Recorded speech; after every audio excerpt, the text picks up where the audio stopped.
bienvenidos a Cuerpo Médico. Soy Jennifer Cerecida, les doy la bienvenida. Como siempre, soy muy contenta de seguir aprendiendo y compartiendo con ustedes importante información que nos ayude a estar, como siempre, pues bien de salud. Hoy vamos a tener, como siempre, dos temas muy interesantes que usted ha estado solicitando que toquemos en Cuerpo Médico a través de las redes sociales. Vamos a hablar en principio sobre la parasitosis. Un especialista nos va a explicar y va a resolver todas sus consultas en relación a si solamente pues afecta a niños o también pueden haber adultos que padezcan pues de esta enfermedad. Además, como siempre, pues de la información nutricional. Así arrancamos Cuerpo Médico el día de hoy.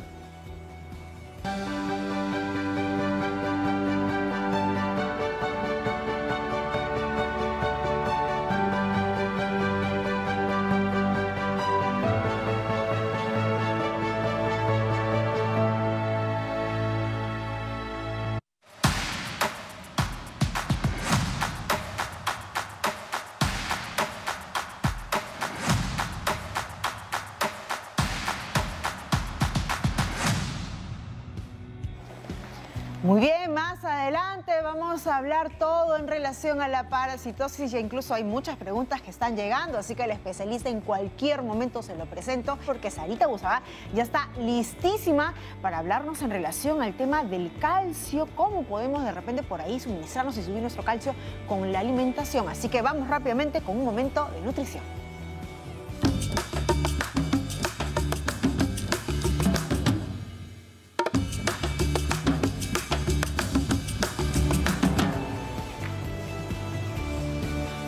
Amigos, muy buenas tardes. Estamos aquí en Cuerpo Médico, listos para hablar de un tema que es sumamente consultado, el tema del calcio. ¿Siempre voy a necesitar suplementos o en verdad la dieta es capaz de cubrir las necesidades en las diferentes etapas de la vida?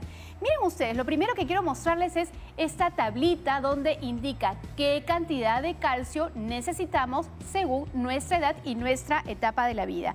Por ejemplo, cuando somos pequeñitos, y acá tengo esta muestra que les voy a dar, si tenemos 6 meses hasta incluso los 20 años, vamos a necesitar entre 600 miligramos y 850 miligramos de calcio. Pero dense cuenta que a medida que se va creciendo, es decir, después de los 20 años, esa cantidad puede alcanzar hasta los 1000 miligramos, que equivale a 1 gramo. Y así se va sosteniendo en la premenopausia, en el caso de la mujer, y sube más en la menopausia, el embarazo y durante la lactancia. Pero en realidad cubrirlo es muy fácil y por eso el día de hoy quiero mostrarles los alimentos más ricos en calcio y se van a dar cuenta que no solamente los lácteos, a pesar de que estos sí son nuestra mejor fuente. ¿Y por qué? Porque es el que el cuerpo más absorbe. Miren ustedes, aquí tenemos por ejemplo un vaso de leche que tiene aproximadamente 250 mililitros y me aporta 250 miligramos de calcio. Pero si yo lo comparo con la misma cantidad, 200 mililitros de leche con 200 mililitros de yogur, el yogur tiene mayor cantidad de calcio, alcanza los 414 miligramos. ¿Y esto por qué? Porque justamente en este proceso de fermentación se van concentrando los nutrientes y tiene mayor cantidad. Pero miren ustedes, si yo me salto hasta un queso amarillo, en 100 gramos puedo llegar hasta cerca de los 400, 500 y hasta 800 miligramos de calcio, que es una cantidad importantísima. Y miren que este pedacito de queso fresco, que tiene 40 gramos, alcanza 56 miligramos. Entonces, más adelante les voy a mostrar cómo vamos a combinar todos estos alimentos para poder cubrir lo que cada edad necesita. Pero miren ustedes qué pasa con los mariscos. Pueden alcanzar, por ejemplo, las almejas, que ustedes la ven acá, 120 miligramos, 100 gramitos de almeja, que ustedes lo pueden poner, por ejemplo, en una sopita con almejas y choritos. O de repente ustedes tienen mariscos y 100 gramos, que miren que es esta cantidad, que es una cantidad pequeña, me cubre 220 miligramos y así vamos sumando. Yo tengo algo en la mañana, voy aumentando el almuerzo y algo que me encanta recomendar, que son las sardinas, que miren que esta cantidad, que son 100 gramitos, que cualquiera se la puede comer, incluso repartirla en el almuerzo y en la cena, o un pan con sardina en la mañana, y así van complementando a lo largo del día. Tiene 400 miligramos, casi la mitad de lo que necesitan en todo el día. Pero si yo soy una persona que estos alimentos tal vez no los tolero mucho, no me gustan tanto, tengo también alimentos de origen vegetal. Por ejemplo, las nueces, las almendras en su conjunto, sobre todo las almendras, que 100 gramitos, que es exactamente este pocillo, me va a dar aproximadamente 240 miligramos, la misma cantidad que me puede dar un vaso de leche. Claro que el de la leche se absorbe más, pero esto sigue sumando. Lo mismo el ajonjolí, que tiene una cantidad altísima. 100 gramos, obviamente nadie puede consumirse esta cantidad, es una cantidad importante, pero lo que yo sí puedo hacer es moler este ajonjolí y utilizarlo como una suerte de mantequilla, por ejemplo, en el pan. Y miren ustedes la cantidad, 975 miligramos. Así que necesito una cantidad pequeña de ajonjolí para que me dé una gran cantidad de calcio. Lo mismo las aceitunas con 63 miligramos, los garbanzos, los dátiles que me dan 70 miligramos y otros vegetales que pueden estar incorporando en la dieta. Buenísimo, Sari. Ahora sí, regresamos también con uno de los temas principales del día de hoy en Cuerpo Médico, la parasitosis, estos organismos que viven en el interior de nuestro cuerpo y que viven a expensas de nosotros, nos roban incluso la salud. Bueno, vamos a ver un informe, ¿qué les parece? Y entramos ya de lleno con sus preguntas y nuestro especialista.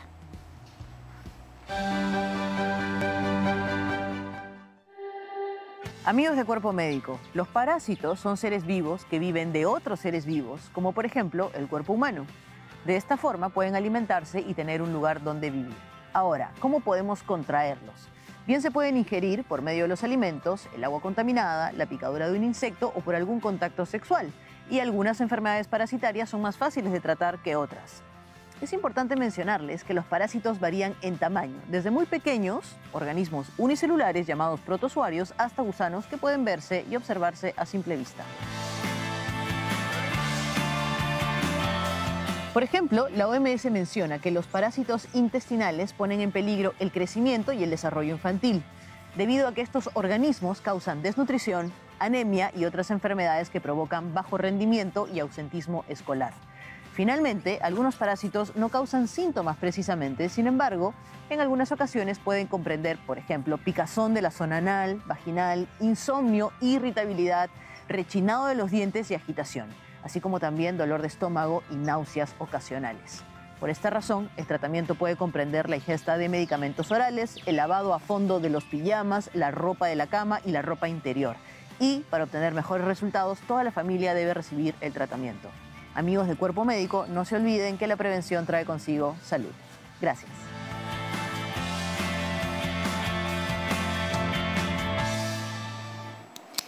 Ahí está, pues con precisión hemos visto, ¿no?, cómo es que se produce esta situación de la parasitosis, pero qué mejor que nuestro especialista para que también nos dé explicación y sobre todo responda las preguntas que sabemos está llegando. Estamos acompañadas el día de hoy del doctor Gino Aliaga Purisaka. Él es médico gastroenterólogo de la Clínica Centenario Peruano Japonesa y también del Hospital Nacional 2 de Mayo. ¿Cómo está, doctor Aliaga? Bienvenido a Cuerpo Médico. Buenas tardes, Jennifer. Encantado de estar acá en el programa con ustedes. Qué gusto tenerlo acá. Ya hemos incluso conversado antes en otras emisiones del Cuerpo Médico y justamente hablábamos antes de que empiece el programa sobre esta situación de la parasitosis. Por lo general se dice, ¿no?, que afecta más a niños que a adultos. ¿Y esto por qué, doctor? En realidad es prevalente más en niños, pero también se puede dar en adultos debido a que generalmente una de las causas principales por las cuales adquiere una parasitosis intestinal es básicamente porque hay ingesta de alimentos contaminados o de mala higiene, sobre todo de las manos. Entonces, un adulto que tiene niños pequeños o menores que hacen cambio de los pañales, por ejemplo, manipulan de repente las deposiciones de los bebés, pueden adquirir, al no lavarse las manos, pueden incluso contaminarse con parásitos, ¿no? Doctor, y ahí justamente cuando usted habla de los alimentos y aprovechando que tenemos los alimentos acá, sobre todo vegetales crudos, como por ejemplo el brócoli también, ¿es factible poder mirar estos parásitos? ¿Podemos verlos en el alimento o esos son imperceptibles? Muy buena pregunta. En realidad hay parásitos que ni siquiera no son perceptibles a la visión. Casualmente por eso son microscópicos. Hay parásitos como por ejemplo la Yardia, que es uno de los parásitos que es muy frecuente, sobre todo en adultos, que causa diarrea, ¿no?, que causa distensión abdominal, flatulencias, gases, ¿no? Esto generalmente lo vemos pues por justamente productos mal lavados, ¿no? Claro. Incluso hay enfermedades específicas, ¿no?, que relacionadas, por ejemplo, con los berros, con las espinacas, ¿no?, la fasciola hepática, por ejemplo, ¿no?, que hay muchos de estos parásitos, se han visto mucha relación con el mal lavado, el mal procesamiento de los alimentos, ¿no? O sea, es un tema de salubridad, ¿no? Y como decías ahorita, incluso muchos de ellos podrían ser incluso hasta microorganismos. Ya tenemos una primera consulta, doctor, nos está esperando, a decir verdad, Esmeralda desde Cercado. Esmeralda, gracias por llamarte. Escucha el doctor Aliaga. Esmeralda. Sí, buenas tardes. Quería saber ¿Cómo, por ejemplo, identificar que un adulto tiene parásitos y aparte cómo eliminarlos? Esa sería mi pregunta, gracias. Perfecto, muy bien, doctor. ¿Qué tal? Buenas tardes. Bueno, para poder nosotros identificar qué tipo de parásito tenemos, tenemos muchos exámenes, de entre ellos el principal generalmente son los exámenes de heces, dependiendo mucho del tipo de parásito que tenemos, ¿no? Generalmente pueden ser identificados en los parasitológicos seriados que nosotros hacemos, es una de las formas, y para poderlo tratar depende mucho del tipo de parásito que estamos encontrando. Entonces, en principio, y si volteamos, doctor, la pregunta, ¿cómo tenemos los síntomas de que tenemos parásitos? ¿O puede ser asintomático? ¿Yo puedo tener parásitos sin ni siquiera darme cuenta? Excelente pregunta. Sí dan síntomas. Uno de los síntomas, algunos pueden pasar desapercibidos. Un síntoma, por ejemplo, en nuestros niños es la anemia, ¿no? Claro. Casualmente por eso nosotros buscamos parasitosis en niños, en los menores. Por ejemplo, en algún momento cuando nosotros hemos tenido que trabajar en nuestro servicio rural, que es nuestro SERUM, hemos ido a zonas muy alejadas de nuestro país y es muy frecuente encontrar anemia y relación con parasitosis intestinal, ¿no? O sea, es la hinchazón del vientre, el comezón incluso en la parte dependiendo mucho el parásito, porque no todos los parásitos van a dar prurito anal, no todos le da a picar alrededor del ano. Hay otros que van a dar más que todo dolor abdominal, otros que van a dar anemia, otros que van a dar distensión abdominal. Entonces, mucho depende del tipo de parásito que se está encontrando. Por eso es que el tratamiento es, en principio, por el tipo de parásito. Así es, y no solamente eso, tiene que ser manejado por el especialista, ¿no? Identificando el parásito que ha encontrado, el que ha aislado. Ese es el que, en función a eso, nosotros debemos dar un tratamiento. Y ahí justamente en aislamiento usted comentó, doctor, que para poder identificar justamente qué parásito hay que hacer una muestra de ese seriado. ¿Hay alguna recomendación específica para poder tomar correctamente esta muestra? Es que en realidad, uno que sea generalmente cuando hacen esta recolección es en la primera hora de la mañana, ¿no? Se prefiere 3 muestras justamente para aumentar la rentabilidad de poder encontrar o aislar un parásito. Porque existe también el parasitológico simple, en el que solamente le hacen una sola muestra y se acabó. Pero de repente para nosotros aumentar la rentabilidad o la posibilidad de poder encontrar un parásito, podemos pedir en 3 muestras seguidas, que esos son el parasitológico ¿De días distintos, del mismo día? De días distintos. De días distintos. Perfecto, vamos con otra pregunta. Tenemos a Lidia, nos llama desde Ollón. Lidia, qué bueno escucharte, gracias por llamar. Buenas tardes, señorita. Buenas tardes al programa. Bueno, sí, mi consulta, tengo 2 preguntas. La primera es, mi sobrino de 5 años siempre suele rascarse la nariz y tiene un poquito hinchado el vientre. Bueno, lo hemos llevado al médico y siempre hace sus análisis y le dice de que no tiene los parásitos, pero siempre está con eso que le pica la nariz, no sube de peso. Y lo otro, consulta, ¿qué debo hacer para ello? Y lo otro es, si las fresas, porque a veces escuchan en televisión o en el internet, de que la fresa tiene ciertos parásitos y que te provocan o te dan mal en el estómago. ¿Qué de cierto es eso de que al consumir demasiada fresa también hace que tengamos parásitos? Muchas gracias, Lidia, qué buena pregunta. Me ganaste en la pregunta porque la había apuntado, incluso esa es una constante, recurrente. Nos ha resumido creo que la mayoría de preguntas. Ahí está. A ver, empecemos primero porque hay muchas cosas que son ya condiciones muy arraigadas a nuestra población de la relación entre que le pica la nariz o que tiene un poco de dolor abdominal, debe tener parásitos en ello, ¿no? Pero eso no es necesariamente cierto, ¿no? Entonces eso, para nosotros poder saber si tiene o no tiene, tenemos que tener de manera objetiva un examen que nos diga que tiene el parásito para nosotros yo poderlo tratar. Claro. Dando una respuesta a la primera pregunta que ha hecho la... O sea, cualquier dolor abdominal nos lleva a esos exámenes o a otros. Tenemos que hacer un descarte. Si es que ha salido positivo, pues bueno, le damos el tratamiento, pero si no sale positivo, no tengo por qué darle tratamiento. Pensar que pica la nariz o rechinan los dientes no es suficiente para pensar que hay parásitos. Exacto, no necesariamente es eso, no es un síntoma relacionado. De las fresas que comentaba. Sí, justo, es que más que todo es porque las fresas son rastreras, ¿no?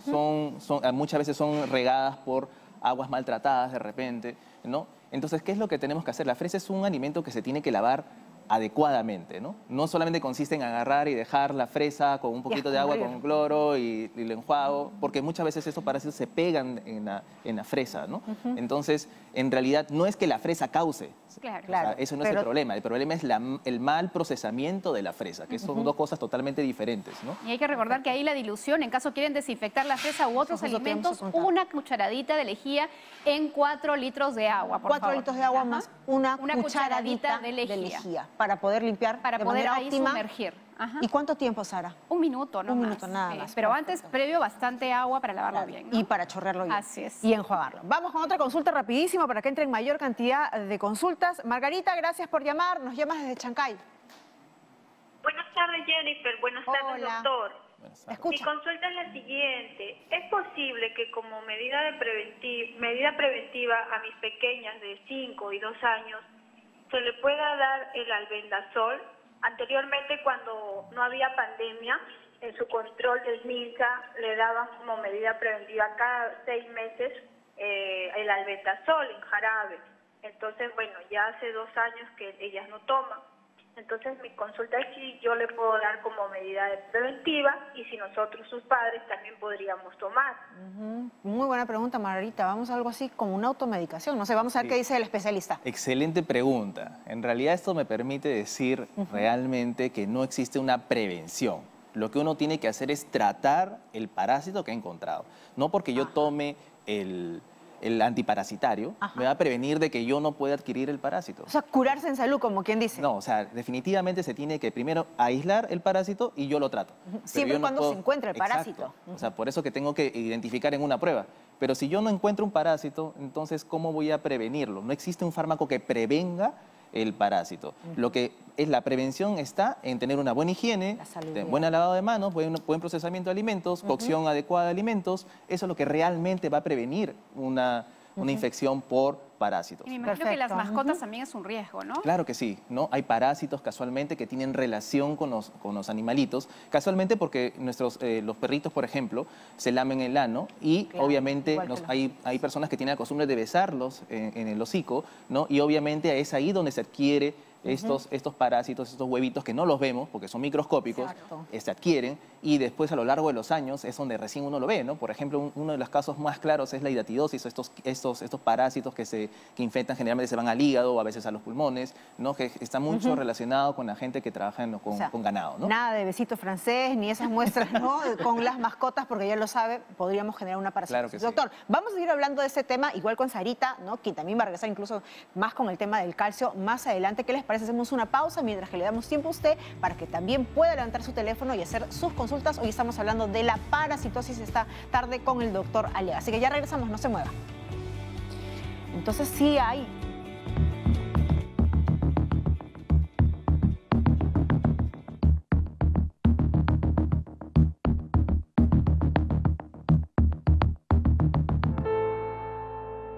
Nuestras vidas cambiaron cuando la COVID-19 llegó a nuestro país. El tiempo se detuvo en las calles y el miedo se apoderó de todos. El uso de mascarillas, protector facial, el lavado de manos y el distanciamiento social se han vuelto parte de nuestro día a día para evitar contagiarnos de este virus invisible que sigue arrebatándonos a nuestros padres, madres, hijos, hermanos.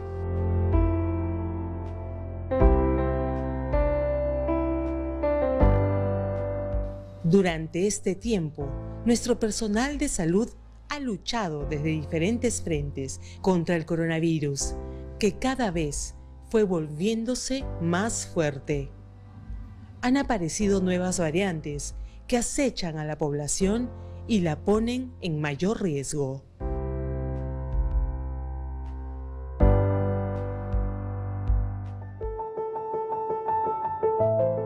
Sin embargo, hoy por hoy, con la adquisición de millones de vacunas, renace una nueva esperanza. Sin duda, es una lucha contra el tiempo que tiene como protagonistas a nuestras brigadas de vacunación. Son nuestros ángeles celestes que le ponen empeño, esfuerzo y dedicación en sus largas jornadas trabajando incansablemente con el único propósito de salvar vidas.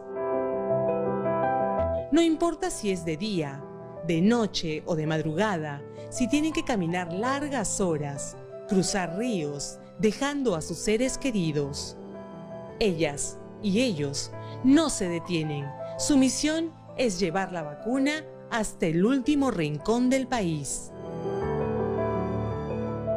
La población le agradece a cada uno. Agradece su alegría y buen trato. Agradece que el instante de la vacunación sea inolvidable. Que sea sinónimo de vida, de esperanza. Hemos demostrado que juntos podemos lograr grandes cosas.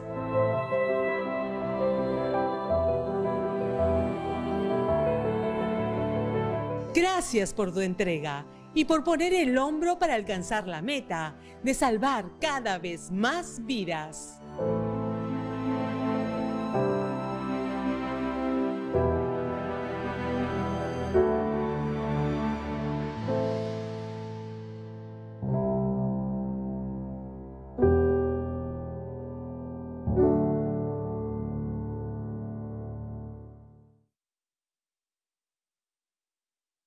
Bicentenario del Perú.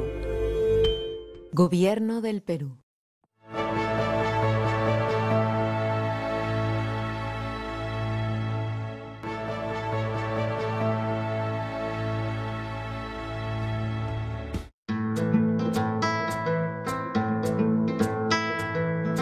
Si te hubieran ofrecido irte a otro sitio o quedarte acá, elegiría quedarme aquí para proteger a esta comunidad indígena Jacabru del Perú a través de la vacuna. A más de 2.800 metros sobre el nivel del mar, en la provincia de Yauyos, en la región Lima, encontramos a una población de vestimenta a cuadros con rojos y de fajas coloridas. La población del distrito de Tupe es una de las comunidades precolombinas originarias de nuestro país. Hasta aquí, la ruta de la vacuna contra la COVID-19 continúa.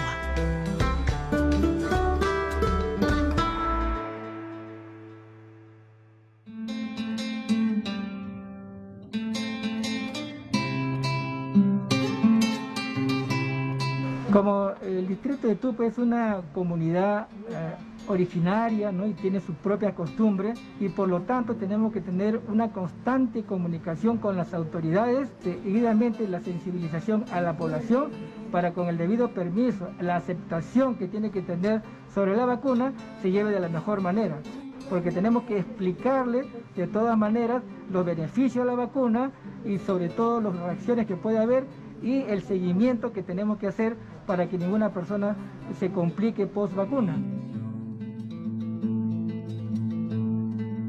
La vacunación en el campo a comparación de la ciudad tiene muchas diferencias, ya sea en el establecimiento de salud del distrito de Tupe como en el centro poblado de Aiza.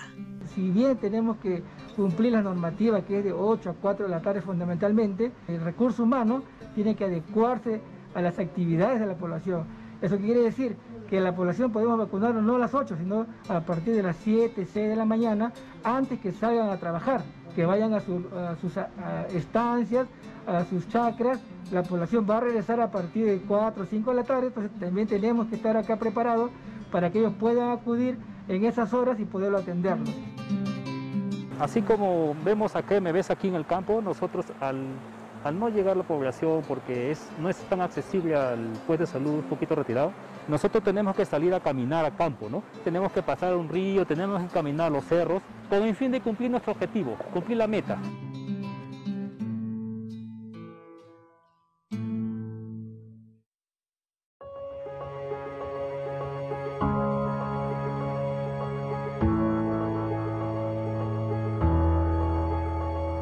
La vacunación en Yauyos continúa con las personas de 55 años a más.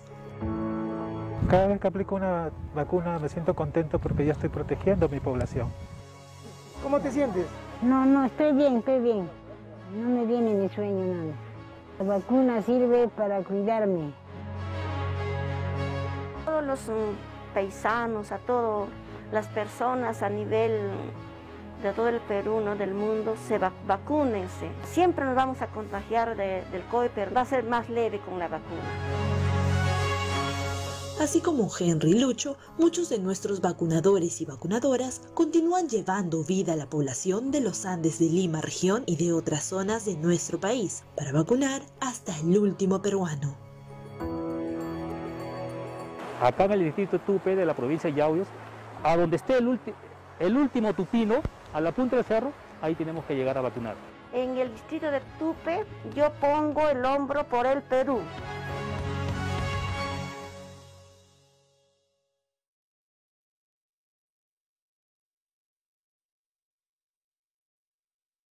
Bicentenario del Perú.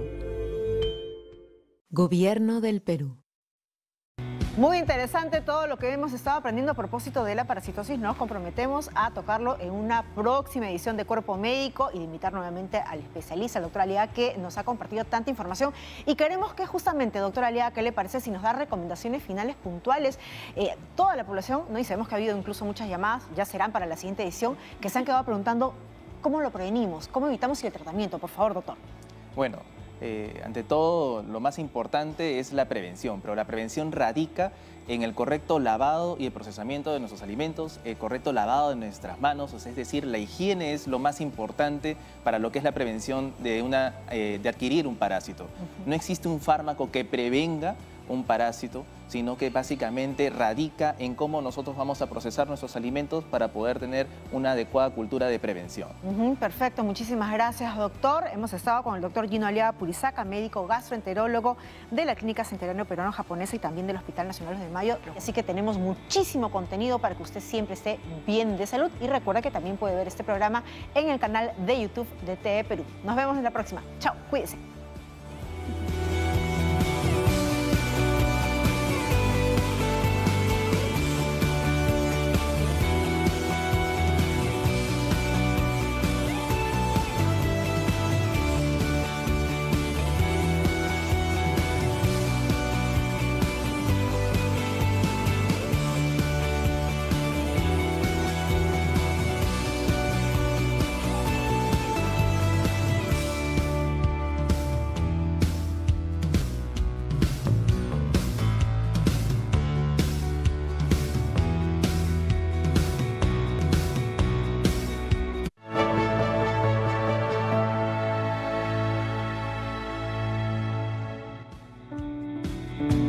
Amigos, muchas gracias por su preferencia. Este es Cuerpo Médico y como lo habíamos anunciado, seguimos hablando de temas muy importantes para mantener la salud y también para informarnos. Hoy día vamos a tocar este síndrome de Raynaud, de qué se trata, le da a todas las personas o todas las personas estamos proclives a padecerlo en algún momento, se cura, es una enfermedad. Bueno, todo eso lo vamos a despejar hoy en un momento con el especialista.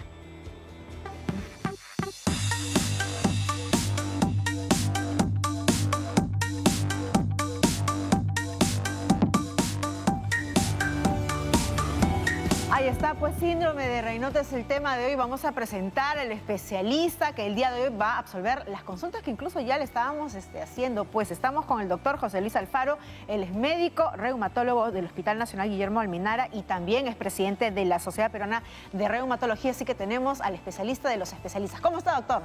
Muy bien, muchas gracias por la invitación y muy contento de estar acá en gracias este programa tan sintonizado. Qué gusto tenerlo hoy porque en verdad, incluso hablábamos con Sarita sobre esto del síndrome de Raynaud. Sarita, tú tienes bastante cercanía con este síndrome. Porque en realidad es algo que a mí me diagnosticaron ya hace algunos años y que de hecho mi madre también lo tiene y al parecer es heredable, ¿no? Eso lo vamos a descubrir el día de hoy en el programa y además conocer, doctor, qué tipos de síndrome de Raynaud hay, pero démosle a usted la palabra para que nos cuente qué es este síndrome. Así es.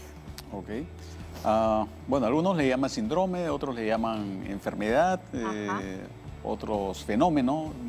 Quizás el término más usado es fenómeno de Raynaud, en el cual lo que ocurre fundamentalmente es un fenómeno de espasmo de las arterias digitales, o sea, de los dedos. ¿Miembros inferiores como superiores? Tanto de los miembros inferiores como superiores, ¿no? Y también inclusive la nariz y las orejas, ¿no? Y algunos inclusive hasta la lengua, ¿no? ¿Qué ocurre con las manos, los pies, la nariz, la oreja? Lo que ocurre es que hay una respuesta exagerada de las arterias, digamos, distales de los dedos, en el cual hay una respuesta exagerada al frío, a la exposición al frío. Y esto condiciona de que haya una menor cantidad de irrigación de sangre en los dedos y eso condiciona pues de que haya palidez, ¿no? El dedo se pone blanco, ¿no? Algunos le dicen como amarillo, ¿no? Y luego se pone azulado, la famosa cianosis, y por último se pone rojo.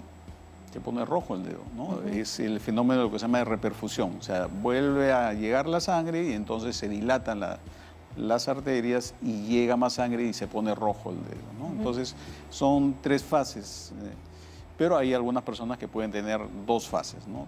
O tal vez una. Claro. Mejor que tener acá el caso clínico. Al menos, bueno, gracias a Dios nunca he llegado a tener cianosis en mis dedos, pero sí, a veces se me pone, bueno, aunque ya se están poniendo medio moraditos, creo ahora. Sí. Pero no sé si llegan a ver la coloración. Sí, está viendo. Sí, el dedo índice. Claro, ahora, entonces doctor, se ve medio como... Sí. ¿Y solo se da por el frío o por cualquier otro caso? Justamente vamos a ver, ahí está tu mano. Los desencadenantes usuales son el frío, que es lo más frecuente, pero también el estrés puede condicionar ese problema. Coincide también efectivamente, ¿no? Y de hecho me he dado cuenta también, doctor, y no sé si a la gente que nos está viendo también que tiene esta condición le pasa, que cuando me pongo tacos, puedo yo no sentir calor, pero hay frío en el ambiente y ya la punta de los pies y la planta de los pies hasta dejo de sentirlas por momentos. ¿Es peligroso, doctor, eso? Ya, a ver, hay 2 tipos de fenómeno de Raynaud, ¿no?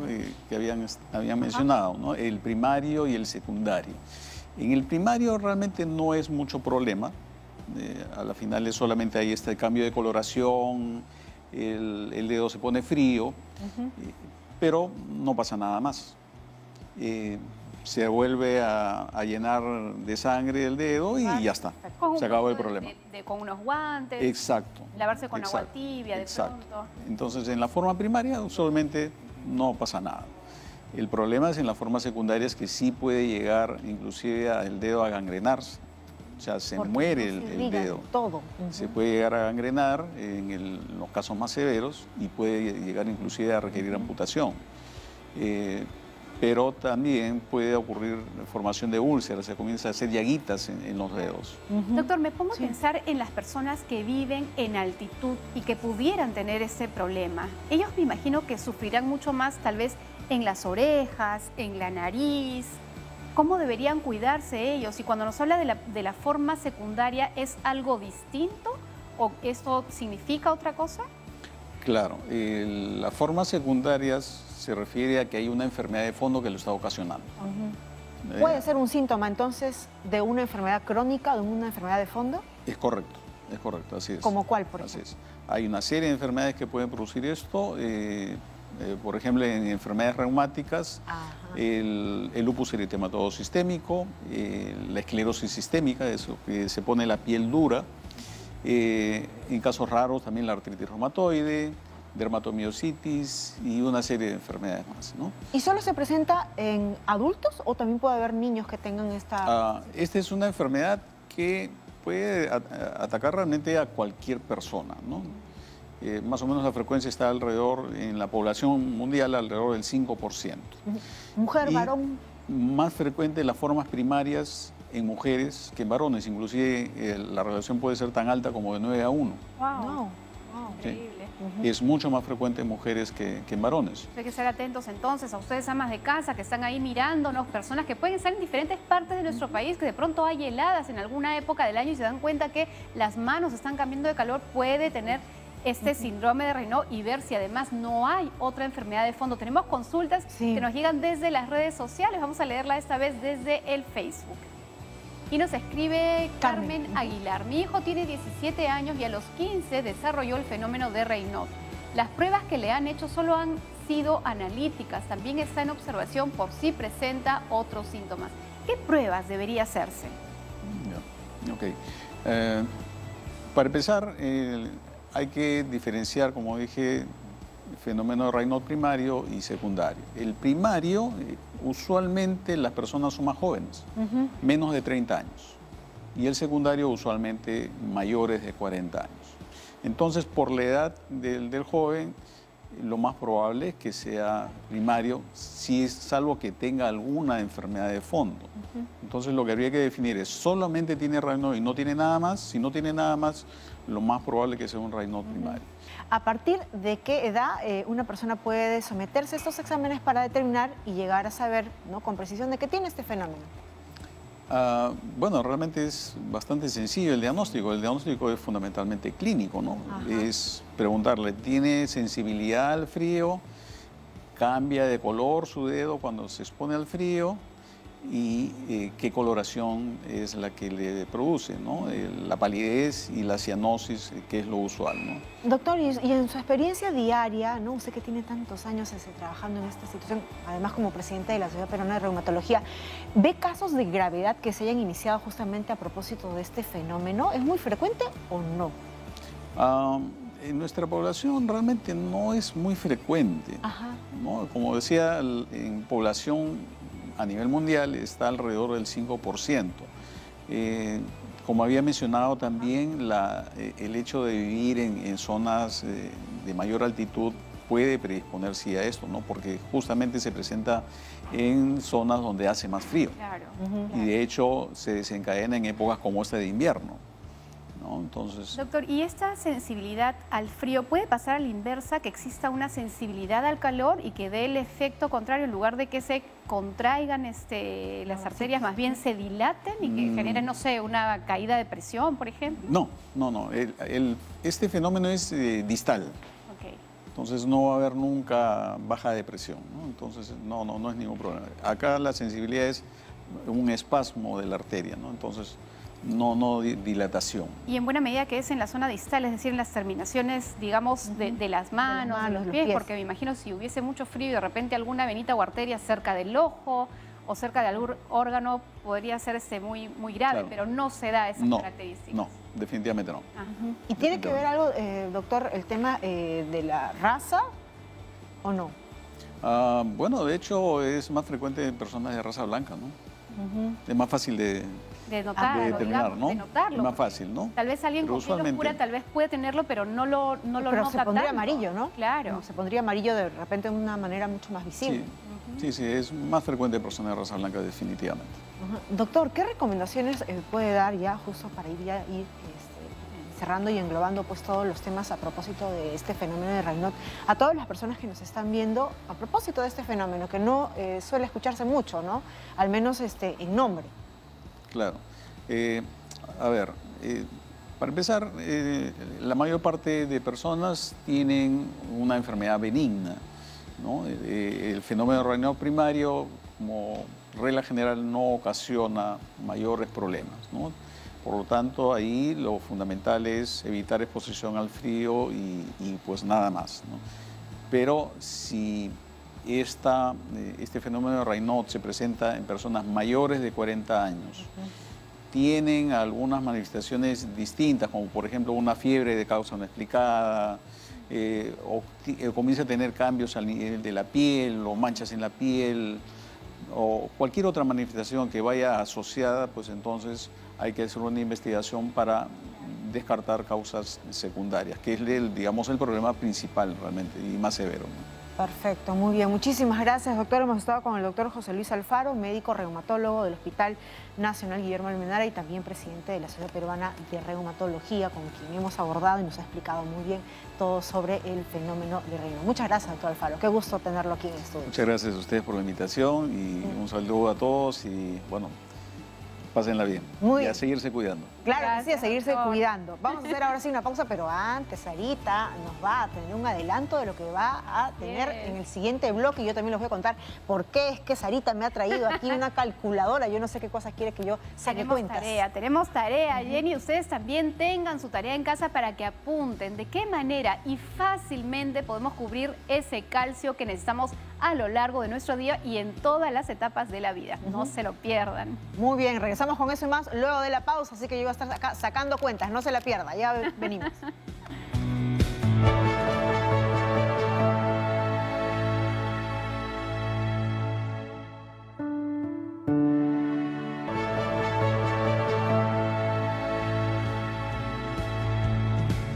Muy bien, como lo habíamos anunciado, seguimos desarrollando temas tan interesantes hoy en Cuerpo Médico y Sara tiene más información al respecto y también me va a decir por qué es que me ha traído una calculadora con la que imagino alguna cuenta me dará a sacar. Claro Sarita. que sí, Jenny. Lo que pasa es que todavía hay mucha gente que tiene la duda y cree que para poder cubrir el calcio del día requiere un suplemento. Esa es la clásica. Y lo cierto, amigos, es que el suplemento sí se puede necesitar realmente, pero es el médico que comprueba, porque te ha evaluado, te ha estudiado y se da cuenta de que no estamos cubriendo calcio porque no puedes consumir más calcio y tengo que asegurarme con un suplemento. Claro. Es ahí donde amerita un suplemento y que suele ser en etapas muy críticas o muy relevantes en el desarrollo, como por ejemplo en la mujer que está gestando, ¿no? Sara, y también hay muchas personas que piensan que porque no consumen leche, tienen que suplementarse porque de alguna manera esa es la única fuente de calcio que pueden tener. Sí, es también un mito porque en realidad hoy lo hemos mostrado en el programa que existen muchos alimentos de origen vegetal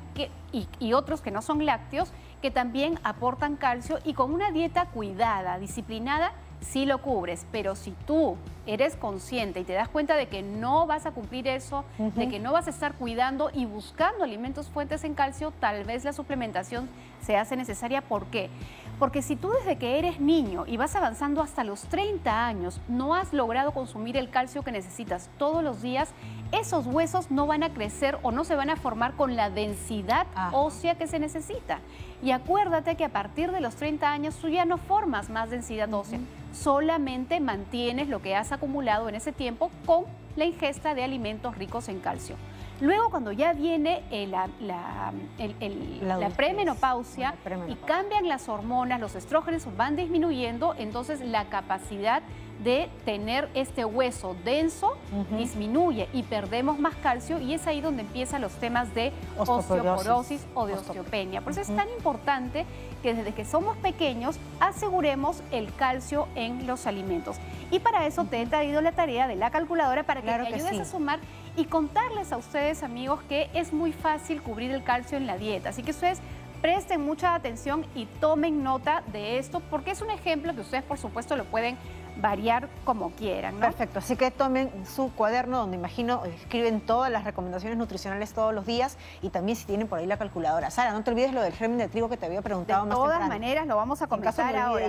Ya. Primero, para que puedan entender todos, vamos a ver cómo está distribuida esta mesa. Ustedes se van a dar cuenta que aquí tenemos representado una fila de desayuno, de media mañana, de almuerzo, de media tarde, de cena, que son los 5 momentos del día en que ustedes tienen oportunidad de colocar un alimento fuente de calcio, ¿no?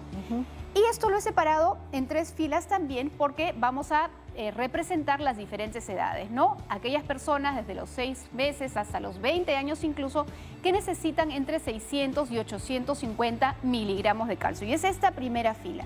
Y miren ustedes que no es que estamos hablando de la población menor, ¿no? Niños de 6 años, 7 años, 10 años hasta los 20 años. Miren que solamente he utilizado el desayuno y el almuerzo para tener 2 alimentos que sumados, ¿cuánto me van a dar, Jenny? 400. Tengo 200 miligramos, son 414 miligramos de calcio que tiene este vasito de yogur, más los 400 miligramos que tienen estos 100 gramitos de sardina. ¿Cuánto me da de calcio? 814. Sarita, me has subestimado. Mi calculadora para esa suma. 814. 814. Entonces, miren ustedes, una persona joven, los chicos, un vasito de yogur, mis 100 gramitos de sardina, cumplí con el calcio del día y ustedes, mami, se olvidan de estar correteando a los chicos que toman más leche, etcétera, porque ya me quedé tranquila con estos 2. Se supone que en ese grupo etario, en ese grupo de edad, es el mayor consumo de... ¿No? ¿No? No es el mayor consumo. Mira tú, a pesar de que hay una demanda grande de formar hueso, pero no se necesita tanto. Incluso niños menores necesitan tan solo 600 miligramos de calcio, que incluso es menos. Podría darle yo la mitad de esa sardina y mi vasito de yogur. Y ahí ya completé, Qué buena información. Ahora, también podría tener yo 2 vasos de leche en lugar de 1 de yogur, que también podría ser una alternativa o las otras combinaciones que hemos puesto. Pero si yo, por ejemplo, necesito 1000 miligramos, que esto es, por ejemplo, hombres hasta los 70 años, incluso mujeres que no están en la etapa de la menopausia, no están gestando, necesitan 1000 miligramos. Y mira lo que tenemos acá. Tenemos aquí el vaso de leche, que aquí voy a mi pequeño plaje. Tengo 250 miligramos en este vaso de leche. Y luego tengo 200 gramos de garbanzos, que tengo aquí mis 290 miligramos de calcio.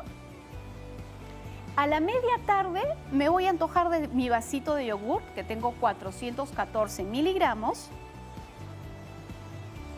¿Hasta ahí cuánto tenemos? 290 más, perdón, nuevamente. 290, Jenny, esa tarea, por favor. Ni con calculadora, 290 más. 290 de mi garbanzo. Tengo 414 de mi yogurt. Tengo 250 de mi leche. ¿Y hasta ahí tengo cuánto? 954. Prácticamente los 1000 miligramos que necesito en todo el día. Y súmale a eso que yo en mi almuerzo voy a tener una ensalada que le voy a poner berros, espinacas, que son otros alimentos que también aportan calcio. Ya cubrí el calcio del día. Y mira que son en 3 tiempos. Mi desayuno, mi vaso de leche. Mi almuerzo, mis 200 gramitos de garbanzo. Y a media tarde tengo mi yogur. Y cubrí lo que necesito. Y estoy hablando de todas las edades hasta los 70 años. Así que todos los que están en el estudio, apunten también para que tengan buen calcio. Ahora, si yo estoy en la premenopausia, soy una mujer que estoy gestando o incluso estoy dando de lactar, que es el tiempo donde más calcio se necesita, 1500 miligramos, es decir, 1,5 gramos. Entonces ahí tenemos otras opciones. Ahí sí voy a utilizar todos los tiempos de comida para poder colocar alimentos que me den calcio. Y empiezo nuevamente en mi mañana con mi vaso de yogur que tiene mis 414 miligramos de calcio. A media mañana voy a tener un snack saludable donde voy a tener mis almendras, unos 50 gramos que me dan 120 miligramos de calcio. ¿Cuánto es? ¿Como un puñito? Es un puñito, es un poco menos de lo que hay acá en realidad. O sea, claro, es más o menos como unos 10 almendritas. Es un puño no tan cerrado, digamos, de almendras. ¿De almendras o puede ser otro fruto seco? En este caso lo hemos calculado con almendras, pero las avellanas también tienen cantidades similares a las almendras. Nuez y almendra... nuez y pecana. Se puede combinar, pero la almendra tiene mayor cantidad de calcio que la pecana. También la pecana te va a sumar. Claro. Pero digamos, para poder demostrarles el cálculo, elegí el día de hoy almendras. Perfecto. ¿No? Una 50. Y luego les voy a dar otro datito más de las almendras. Perfecto. Ahora, en el almuerzo, yo quiero tener además mi omega 3. Elijo mis mariscos. 200 gramos de marisco me dan 440 miligramos. ¿Estás sumando, Jenny? Sí, perfecto. Estoy sumando. Bien. Luego en la media tarde quiero algo calentito, sustancioso. Me pongo mi crema de verduritas, una taza más o menos, 300 mililitros aproximadamente, me dan también 300 miligramos. Y esa es una combinación de diferentes vegetales, porque la mayoría de vegetales también te da calcio, ¿no? Y finalmente tengo mi cena, una cena ligera, donde voy a incluir 100 gramitos de queso, que tiene 140 miligramos de calcio, y voy a tener mis 100 gramitos de aceitunas, que son 63 miligramos de calcio. ¿Y cuánto me da esa suma, Jenny? 1237, señor notario. Así es.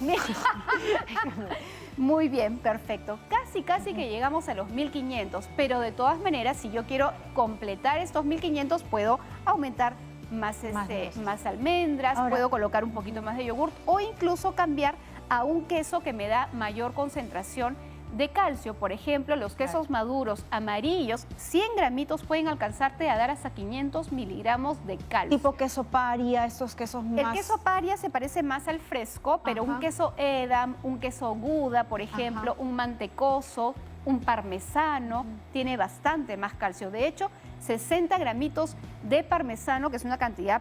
es un bloque, la mitad de eso más o menos, me llega a aportar entre 400 y 600 miligramos, una cantidad bastante alta. Ahora, Sara, me preocupa el tema del almuerzo, porque si yo no tengo mariscos o no me gustan los mariscos o no consumo mariscos, ¿con qué otro alimento yo podría suplir esa cantidad que justamente me dan? Perfectamente, tienes acá las sardinas. Que es incluso más accesible, ¿no? Probablemente, sí, es cierto. El atún de lata. Acuérdate que muchos alimentos tienen calcio, pero hoy queremos mostrar los que mayor concentración tienen para que sea fácil cubrir. Entonces, ustedes dense cuenta que a medida que voy teniendo mayor necesidad, tengo que aumentar el número de veces que voy a poner alimentos fuentes de calcio. Hasta los 20 años, con 2 tiempos de comida, y es la clásica que muchas veces decían, 2 vasos de leche es suficiente. Efectivamente, Pero no solo tiene que ser leche, hay otras opciones que también podemos tener, ¿no? Acá tengo yogur, mi sardina, podrían ser 2 vasos de leche. O de repente... 2 vasos de yogur. En el almuerzo mi preparación podría ser, ¿no?, una papa a la huancaína, una copa o un trigo con leche, ¿no?, donde yo ya mezclé incluso la otra. Exacto, porque ahí le pones este quesito, por ejemplo, que ya tiene, y lo acompaño de repente con mi pescadito, mis vegetales. Entonces todo eso suma. Y con eso tenemos que entender de que la suplementación en general es poco necesaria. Nuevamente, si estamos frente a una situación donde yo no voy a tener el tiempo, no tengo el cuidado, no tengo el acceso a poder calcular cada uno de mis tiempos de comida y no estoy segura si realmente cubro mi necesidad, busco una asesoría. Mi dieta está así, eso es lo que estoy comiendo. ¿Puedo cubrir mi calcio o requiero un suplemento? Dependiendo de las circunstancias, vamos a evaluar si amerita o no amerita un suplemento. Pero esa situación o esa decisión de si amerita o no amerita, imaginamos que lo da el especialista, Totalmente. no lo da una persona, ni yo voy alegremente a la botica o la farmacia a comprar mi suplemento de calcio. ¿Y sabes por qué es tan importante eso, que el médico evalúe? Claro. Sobre todo el médico, porque existen condiciones de salud que pueden afectar la suma de este suplemento. ¿Cómo cuáles? Incluso, por ejemplo, alteraciones cardíacas. Hay personas que se suplementan y tienen una sobrecarga de nutrientes, en este caso, por ejemplo, el calcio, y se pueden incluso calcificar las arterias, ¿no? Entonces, los suplementos no deben estar, digamos, tomados a la ligera. Deben tener un fundamento y deben estar dosificados de acuerdo a la necesidad de cada persona. Acá en el país, gracias a Dios, tenemos una cantidad de alimentos variados, de diferentes precios accesibles, y podemos cubrir realmente fácilmente. Lo importante acá es que cada tiempo de comida aprovechemos la oportunidad para tener alimentos cargadísimos de nutrientes.